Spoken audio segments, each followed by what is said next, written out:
Woo! Ahsoka episode 4 came out last night. We watched it here live on YouTube and in Discord.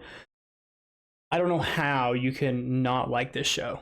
If you don't like this show, I'm convinced you just don't like Star Wars. Here we all were, just minding our own business, loving Star Wars as one does. And Dave Filoni decided to drop this episode on top of our heads and lit us on fire.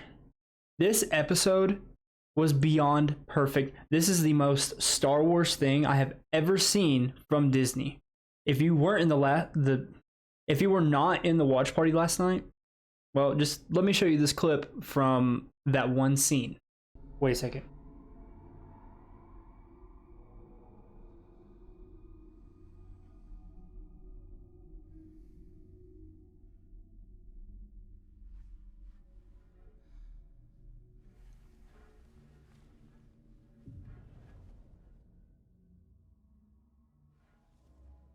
Oh my God.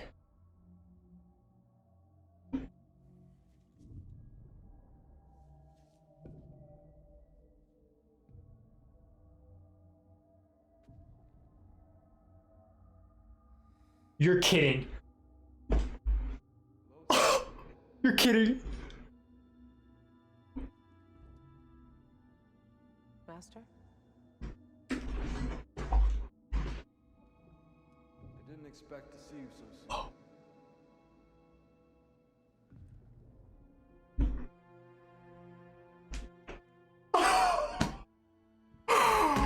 Oh my God.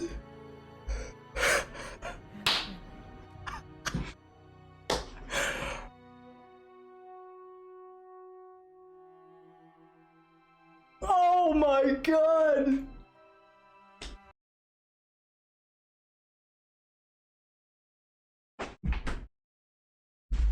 Here's the thing.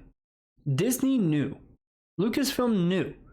Dave Filoni knew how popular this episode was going to be with fans.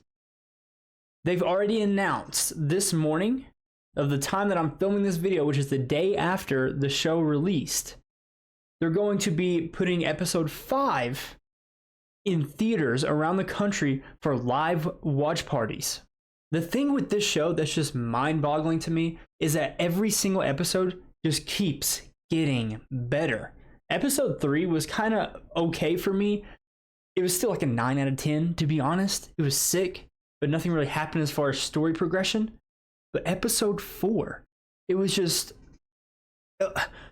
oh my God. We finally figured out who that Inquisitor was, which turns out it was actually nobody. So Starkiller's not in the series, but Sam Witwer's still credited, so he still might show up later on. Who knows? We'll find out. But it seems more like this body was kind of resurrected by the Night Sister. If you guys know me and you know my content, you've definitely heard me talk about this before. I now love Baylan. I think he's a great villain. He's a very good character. What he is doing, he truly believes in his heart, in his mind, that it's the right thing to do. And I think that makes some of the best villains of all time. I'm not saying Baylan is one of the best villains of all time, but he could get there. He was extremely powerful and unbelievably persuasive, especially towards Sabine. Sabine now thinks that she has lost everybody in her life that she actually cares about. As far as she knows, Hera is not on her way to help. As far as she knows, Ahsoka is actually dead. And she's not 100% sure, but Ezra could possibly be dead as well. Not only does Sabine feel like she's lost her Star Wars Rebels family, but she lost her actual Ren clan during the Mandalorian Purge, which Baylan obviously used to make her doubt her relationship with her master. It's quite possible we see Sabine turn to the dark side for some time. I think it's pretty clear and obvious to just go ahead and say this episode was absolutely like an 11 out of 10, not just a 10 out of 10. It was absolute perfection. Very good lightsaber duels. They actually understood lightsabers, which I actually say, hey, thank you for understanding lightsabers, Dave Filoni, in the watch party video. It was just fantastic to watch, very entertaining, and really progress the story. And I think it's going to show a lot of character development in the future for the character of Ahsoka and Anakin Skywalker. Speaking of Anakin, I knew he was coming back. I spoke to Hayden Christensen at a fan convention in Denver, and I told him I couldn't wait to see what he does in Ahsoka, and all he said was thanks, and he just smiled at me. And this was back when it wasn't even confirmed that he was going to be in the show. Here's the thing. I'm going to not talk about my thoughts on the end of episode 4 in this video. That's going to be an entirely separate video because that deserves its own thing.